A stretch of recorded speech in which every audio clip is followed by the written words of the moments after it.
Price the lord. ಯೇಸುವೆ ಸ್ತೋತ್ರ, ಯೇಸುವೆ ವಂದನೆ, ಯೇಸುವೆ ಆರಾಧನೆ, ಯೇಸುವೆ ಮಹಿಮೆ. ಪ್ರಿಯರೇ, ಈ ಮುಂಜಾನೆ ಸಮಯದಲ್ಲಿ ನಾವೆಲ್ಲರೂ ಕೂಡ ಕಣ್ಣುಗಳನ್ನು ಮುಚ್ಚುತ್ತಾ ಈ ಒಂದು ಸಮಯಕ್ಕಾಗಿ ಪ್ರಾರ್ಥನೆ ಮಾಡೋಣ. ತಂದೆಯಾದ ದೇವರೇ, ಈ ಮುಂಜಾನೆ ಸಮಯದಲ್ಲಿ ಯಾರೆಲ್ಲ ಈ ದೇವರ ವಾಕ್ಯವನ್ನ ಕೇಳ್ತಾರೋ ಅವರ ಜೀವಿತದಲ್ಲಿ ಬಿಡುಗಡೆಯನ್ನ ತಂದು ಕೊಡುವ ದೇವರು ನೀವು ಆಗಿದ್ದೀರಾ.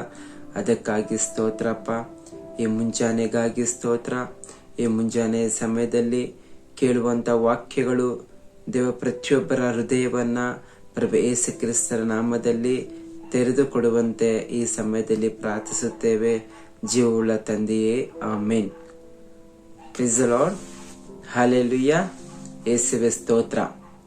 ಈ ದಿನದ ವಾಕ್ಯವನ್ನ ನಾವು ಓದಿಕೊಳ್ಳುವುದಕ್ಕಿಂತ ಮುಂಚಿತವಾಗಿ ನಾವು ಯಾಕೆ ಪ್ರಾರ್ಥನೆಯನ್ನ ಮಾಡಬೇಕು, ಯಾಕೆ ನಾವು ಪ್ರಾರ್ಥನೆಯನ್ನ ಮಾಡಬೇಕು, ಯಾಕೆ ನಾವು ಧ್ಯಾನಕ್ಕಾಗಿ ಹೋಗ್ಬೇಕು, ಯಾಕೆ ಆರಾಧನೆಗಳನ್ನ ಮಾಡಬೇಕು, ಯಾಕೆ ದೇವಾಲಯಗಳಿಗೆ ಹೋಗ್ಬೇಕು, ಯಾಕೆ ಪ್ರೇಯರ್ ಮೀಟಿಂಗ್ ಅನ್ನ ಅಟೆಂಡ್ ಮಾಡಬೇಕು, ಯಾಕೆ ಪ್ರತಿದಿನ ನಮ್ಮ ಜೀವಿತದಲ್ಲಿ ಪ್ರಾರ್ಥನೆಗಳನ್ನ ಮಾಡ್ತೀವಿ, ಪ್ರಾರ್ಥನೆಗಳನ್ನ ಓದ್ತೀವಿ, ಬೈಬಲ್ ಅನ್ನ ಓದ್ತೀವಿ, ಹಲ್ಲೆಲೂಯಾ ಅಂತ ಹೇಳ್ತೀವಿ, ಯೇಸುವೆ ಅಂತ ಹೇಳ್ತೀವಿ, ಅವ್ರನ್ನ ಕೂಗಿ ಕರಿತೀವಿ, ಅನೇಕ ರಿಟ್ರೀಟ್ಗಳಿಗೆ ಹೋಗ್ತಾ ಇದ್ದೀವಿ, ಅನೇಕ ಧ್ಯಾನ ಕೂಟಗಳಿಗೆ ಹೋಗ್ತಾ ಇದ್ದೀವಿ, ಅನೇಕ ಪ್ರಾರ್ಥನಾ ಮಂದಿರಗಳಲ್ಲಿ ಸಭೆ ಸೇರಿ ಪ್ರಾರ್ಥನೆಯನ್ನ ಮಾಡ್ತಾ ಇದ್ದೀವಿ, ಪ್ರೇಯರ್ ಮೀಟಿಂಗ್ ಮಾಡ್ತಾ ಇದ್ದೀವಿ, ಅನೇಕ ಜನರಿಗೆ ಬೋಧನೆಗಳನ್ನ ಮಾಡ್ತಾ ಇದ್ದೀವಿ. ಯಾಕೆ ಅಂತ ಹೇಳಿದ್ರೆ ಒಂದೇ ಒಂದು ಉತ್ತರ ಹೇಳಕ್ಕೆ ಇಷ್ಟಪಡ್ತೀನಿ ಪ್ರಿಯರೇ. ಇಡೀ ಬೈಬಲ್ ಅನ್ನ ನಾವು ಓದಿದ್ರು, ಅಭ್ಯಾಸ ಮಾಡಿದ್ರು, ಈ ಒಂದು ಶುಭ ಸಂದೇಶ ನಮಗೆ ನಿತ್ಯ ಜೀವವನ್ನ ತರುವಂತ ಒಂದು ಸಂದೇಶವಾಗಿದೆ. ನಮ್ಮೆಲ್ಲರನ್ನ ರಕ್ಷಣೆಗೆ ತರುವ ಒಂದು ಸಂದೇಶವಾಗಿದೆ.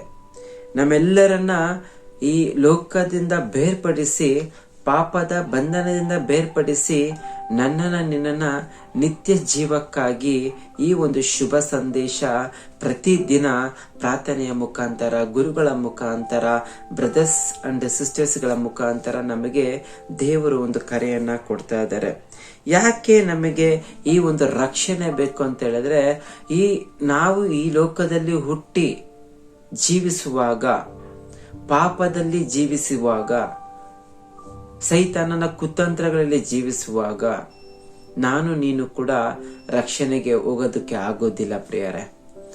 ನನ್ನ ಒಂದು ಪ್ರಾರ್ಥನೆಯ ಫಲದಿಂದಾಗಲಿ, ನನ್ನ ಒಂದು ರಿಟ್ರೀಟ್ಗಳಿಂದಾಗಲಿ, ನನ್ನ ಒಂದು ಬೈಬಲ್ ಓದುವುದರ ಮುಖಾಂತರವಾಗಲಿ, ಅಥವಾ ನನ್ನ ಒಂದು ಪ್ರಾರ್ಥನೆಗಳು ಇಷ್ಟು ಸಲ ಮಾಡ್ತಾ ಇದ್ದೀನಿ, ಇಷ್ಟು ಸಲ ಚರ್ಚಿಗೆ ಹೋದೆ, ಇಷ್ಟು ಸಲ ಉಪವಾಸ ಮಾಡಿದೆ, ಇಷ್ಟು ನಾನು ಧ್ಯಾನ ಧರ್ಮ ಮಾಡಿದೆ, ಎಲ್ಲದಕ್ಕೆ ನನಗೆ ಒಂದು ಪರಿಹಾರ ಇದೆ, ನಾನು ದಾನ ಧರ್ಮ ಮಾಡೋದ್ರಿಂದ ನನಗೆ ರಕ್ಷಣೆ ಸಿಗುತ್ತೆ ಅಂತ ಹೇಳಿದ್ರೆ ಅದು ತಪ್ಪಾಗುತ್ತೆ ಪ್ರೇಯರ್. ಯಾಕೆಂತ ಹೇಳಿದ್ರೆ ಇಲ್ಲಿ ಬೈಬಲ್ ಹೇಳುತ್ತೆ ನಮ್ಮೆಲ್ಲರನ್ನ ಉದ್ಧಾರ ಮಾಡ್ಲಿಕ್ಕೆ, ರಕ್ಷಣೆಯನ್ನ ತರ್ಲಿಕ್ಕೆ ಅವರು ಒಬ್ರು ಈ ಲೋಕಕ್ಕೆ ಬರಬೇಕಾಗಿತ್ತು.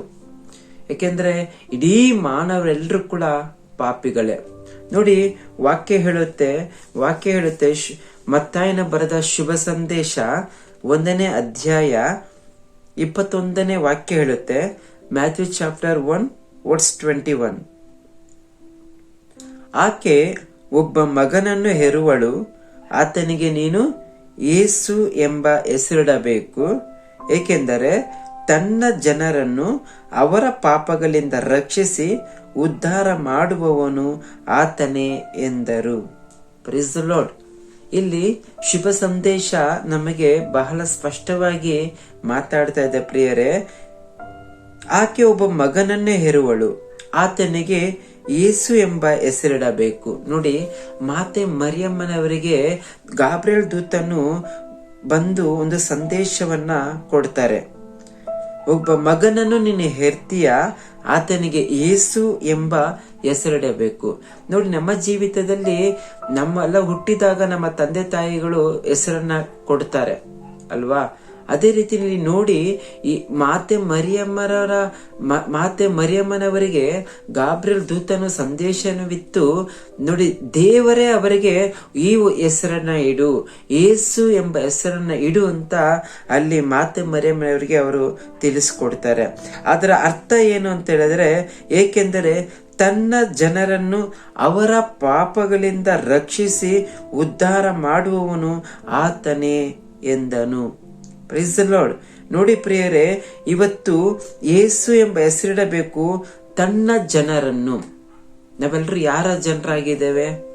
ಯೇಸುವಿನ ಜನ, ಇಸ್ರೇಲಿನ ಜನ. ನಾವೆಲ್ಲರೂ ಕೂಡ ದೇವರ ಮಕ್ಕಳಾಗಿ ಇದ್ದೇವೆ. ಸೊ ಈ ದೇವರ ಮಕ್ಕಳಾಗಿರುವ ನಮ್ಮನ್ನ ಬಿಡಿಸಲಿಕ್ಕಾಗಿ, ಅವರ ಪಾಪದಿಂದ ಬಿಡಿಸೋದಕ್ಕಾಗಿ ಉದ್ಧಾರ ಮಾಡುವವನು ಒಬ್ಬನೇ, ಅದು ಪ್ರಭು ಯೇಸು ಕ್ರಿಸ್ತರು ಮಾತ್ರ ಪ್ರಿಯರೇ.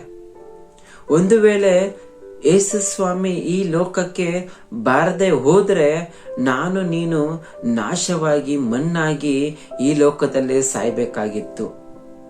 ಇವತ್ತು ದೇವರ ಒಂದು ಉಚಿತಾದ ವರದಾನ, ಇವತ್ತು ದೇವರ ಒಂದು ಕೃಪೆ, ಇವತ್ತು ದೇವರ ಒಂದು ಕರುಣೆ ನನ್ನ ಮೇಲೆ ನಿಮ್ಮ ಮೇಲೆ ಇದ್ದ ಕಾರಣ ಯೇಸು ಸ್ವಾಮಿ ಈ ಲೋಕವನ್ನ ಪ್ರವೇಶ ಮಾಡಬೇಕಾಗಿತ್ತು. ನಾವು ಪಾಪ ಬಂಧನದಲ್ಲಿ ಬಿದ್ದು ಸಾಯಬಾರದು. ಮತ್ತೊಮ್ಮೆ ನಾನು ನೀನು ದೇವರ ಒಂದು ಪ್ರಸನ್ನತೆಯಲ್ಲಿ ಇರಬೇಕು, ದೇವರ ಜೊತೆ ಒಂದಾಗಬೇಕು, ದೇವರ ಜೊತೆ ಜೀವಿಸ್ಬೇಕು ಅಂತ ಹೇಳಿ ದೇವರು ತಮ್ಮ ಒಬ್ಬನೇ ಮಗನಾದ ಯೇಸು ಕ್ರಿಸ್ತರನ್ನ ಈ ಲೋಕಕ್ಕೆ ಕಳಿಸಿಕೊಡ್ತಾರೆ. ಜನರ ಪಾಪಗಳನ್ನ ರಕ್ಷಿಸಲ್ಪಡುವುದಕ್ಕಾಗಿ ಯೇಸು ಸ್ವಾಮಿ ಈ ಲೋಕವನ್ನ ಆರಿಸಿಕೊಡ್ತಾರೆ. ನಮ್ಮ ಒಬ್ಬೊಬ್ಬರ ಪಾಪಗಳನ್ನ ಪರಿಹಾರ ಮಾಡಲಿಕ್ಕೆ, ಶುದ್ಧಿ ಮಾಡಲಿಕ್ಕೆ, ಸರಿ ಮಾಡಲಿಕ್ಕೆ ಯೇಸು ಸ್ವಾಮಿ ಈ ಲೋಕಕ್ಕೆ ಪ್ರವೇಶವನ್ನ ಮಾಡ್ತಾರೆ ಪ್ರಿಯರೇ. ಒಂದು ವೇಳೆ ದೇವರು ಯೇಸು ಸ್ವಾಮಿಯನ್ನ ಈ ಲೋಕಕ್ಕೆ ಕಲಿಸಿ ಕೊಡದೇ ಇದ್ರೆ ನಾವೆಲ್ಲರೂ ಕೂಡ ಶಾಪಗ್ರಸ್ತರಾಗಿ, ನಾವೆಲ್ಲರೂ ಕೂಡ ಮಣ್ಣಾಗಿ ಈ ಲೋಕದಲ್ಲಿ ಶಾಶ್ವತವಾದ ಒಂದು ಮರಣಕ್ಕಾಗಿ ನಾವು ಈಡಾಗ್ತಾ ಇದ್ದೀವಿ. ಆದರೆ ಇವತ್ತು ದೇವರು ಆ ಶಾಶ್ವತವಾದ ಮರಣದಿಂದ ಬಿಡಿಸಲು, ಕಾಪಾಡಲು ಯೇಸು ನಮ್ಮನ್ನ ಹುಡುಕಿಕೊಂಡು ಬಂದ್ರು ಪ್ರಿಯರೇ. ನಾವು ಯಾವತ್ತೂ ಯೇಸುವನ್ನ ಹುಡುಕಿಕೊಂಡು ಹೋಗ್ಲಿಲ್ಲ, ಬದಲಾಗಿ ಯೇಸುವೆ ನಿನ್ನನ್ನ ಹುಡುಕಿಕೊಂಡು ಬಂದಿದ್ದಾರೆ. ಎಷ್ಟು ಒಳ್ಳೆ ದೇವರು, ಎಷ್ಟು ಒಳ್ಳೆ ಪ್ರೀತಿಯ ದೇವರು ಅಲ್ವಾ ನಮ್ಮ ಯೇಸು ಸ್ವಾಮಿ. ನಾನು ಮಾಡಿದ ಪಾಪಕ್ಕಾಗಿ, ನಾನು ಮಾಡಿದ ತಪ್ಪಿಗಾಗಿ, ನಾನು ಮಾಡಿದ ವ್ಯಭಿಚಾರಕ್ಕಾಗಿ, ನಾನು ಮಾಡಿದ ಸುಳ್ಳುಗಾಗಿ, ನಾನು ಮಾಡಿದ ತಪ್ಪಿಗಾಗಿ ಯೇಸು ಸ್ವಾಮಿ ನನ್ನನ್ನು ಹುಡುಕಿಕೊಂಡು ಬಂದು, ಮಗನೇ ಮಗಳೇ, ನಿನಗಾಗಿ ನಾನು ಈ ಲೋಕದಲ್ಲಿ ಜೀವಿಸುವವನಾಗಿದ್ದೇನೆ, ನಿನ್ನ ಪಾಪಗಳನ್ನು ಕ್ಷಮಿಸಿ ನಗು, ನಾನು ನಿನ್ನ ಪಾಪಗಳನ್ನು ಕ್ಷಮಿಸಿ ನಿನ್ನನ್ನು ನರಕದಿಂದ ಬಿಡುಗಡೆ ಮಾಡಿ ನಿತ್ಯ ಜೀವಕ್ಕೆ ನಿನ್ನನ್ನು ಕರೆದುಕೊಂಡು ಹೋಗ್ಲಿಕ್ಕೆ ನಾನು ಬಂದಿದ್ದೇನೆ ಅಂತ ಯೇಸು ಸ್ವಾಮಿ ನಮ್ಮೆಲ್ಲರಿಗೆ ಹೇಳ್ತಾ ಇದ್ದಾರೆ ಪ್ರಿಯರೇ. ಅದಕ್ಕಾಗಿ ಇಡೀ ಬೈಬಲ್ ಅನ್ನ ನಾವು ಓದುವುದಾದ್ರೆ, ಇಡೀ ಬೈಬಲ್ ಅನ್ನ ನಾವು ಕೇಳುವುದಾದ್ರೆ, ಇಡೀ ಬೈಬಲ್ ಅನ್ನ ಆಲಿಸುವುದಾದರೆ, ಸಂದೇಶಗಳನ್ನು ಓದೋದಾದ್ರೆ ಒಂದೇ ಒಂದು ನಿತ್ಯ ಜೀವ ಪ್ರಿಯರೇ. ಇದೇ ಆನ್ಸರ್. ಈ ನಿತ್ಯ ಜೀವವನ್ನ ನಾನು ನೀನು ಪಡ್ಕೊಳ್ಬೇಕಂತ ಹೇಳಿ ದೇವರ ಒಂದು ಉದ್ದೇಶವಾಗಿದೆ. ಯಾಕೆಂತೇಳಿದ್ರೆ ಯೇಸು ಸ್ವಾಮಿ ಯಾವಾಗ ನಾನು ಯೇಸು ಸ್ವಾಮಿನ ಅರ್ಥ ಮಾಡಿಕೊಳ್ತೀನೋ, ಯಾವಾಗ ನಾನು ಯೇಸುವಿನೊಂದಿಗೆ ಜೀವಿಸ್ತೀನೋ, ಯಾವಾಗ ಯೇಸುವಿನ ವಾಕ್ಯಗಳಲ್ಲಿ ನಂಬಿಕೆ ಇಡ್ತಾನೋ, ನಿಜವಾಗ್ಲೂ ಪ್ರಿಯರೇ ನಾನು ಕೂಡ ಇವತ್ತು ನಿತ್ಯ ಜೀವಕ್ಕೆ ಹೋಗುವವನಾಗಿದ್ದೇನೆ. ಯಾಕೆಂದ್ರೆ ಯಾರೆಲ್ಲ ಯೇಸು ಕ್ರಿಸ್ತರಲ್ಲಿ ವಿಶ್ವಾಸವಿಡ್ತಾರೆ, ನಾವು ಕೇಳ್ತೀವಲ್ಲ, ಯವನನು ಬರೆದ ಶುಭ ಸಂದೇಶ 3ನೇ ಅಧ್ಯಾಯ 16ನೇ ವಚನ ಹೇಳುತ್ತೆ, ಆತನಲ್ಲಿ ವಿಶ್ವಾಸವಿಟ್ಟವನು ನಾಶವಾಗದೆ ಎಲ್ಲರೂ ಕೂಡ ನಿತ್ಯ ಜೀವವನ್ನ ಪಡೆಯಬೇಕೆಂಬುದೇ ದೇವರ ಉದ್ದೇಶ. ಅದಕ್ಕಾಗಿಯೇ ಯೇಸು ಸ್ವಾಮಿ ಈ ಲೋಕಕ್ಕೆ ಬಂದರು ಪ್ರಿಯರೇ. ಯಾಕೆಂದ್ರೆ ಯಾವಾಗ ನನ್ನ ಪ್ರಭು ಯೇಸು ಕ್ರಿಸ್ತಲ್ಲಿ ವಿಶ್ವಾಸ ಬಿಡ್ತೀವೋ ನನ್ನ ಜೀವನ ಬದಲಾವಣೆ ಆಗುತ್ತೆ, ನನ್ನ ಲೈಫ್ ಚೇಂಜ್ ಆಗುತ್ತೆ. ನನ್ನ ಒಂದು ಜೀವನ ಹಳೆಯ ಜೀವನ ಆಗದೆ ಪ್ರಭು ಯೇಸು ಕ್ರಿಸ್ತರಲ್ಲಿ ನೂತನ ಸೃಷ್ಟಿಯಾಗಿ ಜೀವಿಸ್ಲಿಕ್ಕೆ ಇಷ್ಟಪಡ್ತೀವಿ ಪ್ರಿಯರೇ. ಅದಕ್ಕಾಗಿ ನಾವೆಲ್ಲರೂ ಕೂಡ ಈ ಶುಭ ಸಂದೇಶವನ್ನ ಆಲಿಸಬೇಕು, ಈ ದೇವರ ವಾಕ್ಯವನ್ನ ಕೇಳಿಸ್ಕೊಳ್ಬೇಕು, ದೇವರ ವಾಕ್ಯವನ್ನ ಪ್ರತಿದಿನ ಓದ್ಬೇಕು. ಇದು ಮಾಡೋದ್ರಿಂದ ನಾನು ಪ್ರಭು ಯೇಸು ಕ್ರಿಸ್ತರಲ್ಲಿ ಒಂದಾಗಿ ಜೀವಿಸಲಿಕ್ಕೆ ಸಾಧ್ಯವಾಗುತ್ತೆ. ನಾನು ಕೂಡ ಯೇಸುವಿನೊಂದಿಗೆ ನಡೆದಾಡಿ ಯೇಸು ಯಾವಾಗ ದೇವರ ಒಂದು ಬಲಪಾಶದಲ್ಲಿ ಕುಳಿತುಕೊಂಡಿದ್ದಾರೋ ಅಲ್ಲಿ ಕೂಡ ನಾನು ಹೋಗ್ಲಿಕ್ಕೆ ಸಾಧ್ಯವಾಗುತ್ತೆ ಪ್ರಿಯರೇ. ಯಾಕೆಂತೇಳಿದ್ರೆ ದೇವರು ನಮ್ಮನ್ನ ಆರಿಸಿಕೊಂಡಿರುವುದು ಅವರ ಒಂದು ಜೊತೆ ಇರ್ಲಿಕ್ಕೆ, ಅವರ ಒಂದು ನಿತ್ಯ ಜೀವದಾಯಕ ಪಟ್ಟಿಯಲ್ಲಿ ನೀನು ಹೋಗ್ಬೇಕೆಂದು ದೇವರು ಆಸೆ ಪಡ್ತಾ ಇದ್ದಾರೆ. ಇದಾಗ್ಲಿ ಎಂದು ನಾವೆಲ್ಲರೂ ಕೂಡ ಪ್ರಾರ್ಥನೆ ಮಾಡೋಣ. ನಮ್ಮ ಜೀವಿತದಲ್ಲಿ ಈ ಮುಂಜಾನೆಯ ಒಂದು ದೇವರ ವಾಕ್ಯಗಳಿಗೆ ಕೃತಜ್ಞತೆಯನ್ನ ಸಲ್ಲಿಸೋಣ. ಇನ್ನು ಮೇಲೆ ನಾನು ಬದುಕುವುದಾದರೆ ಯೇಸು ಕ್ರಿಸ್ತರಿಗೆ ಮಾತ್ರ, ಇನ್ನು ಮೇಲೆ ನಾನು ಸಾಯುವುದಾದರೆ ಅದು ಯೇಸು ಕ್ರಿಸ್ತರಿಗೆ ಮಾತ್ರ ಪ್ರಿಯರೇ.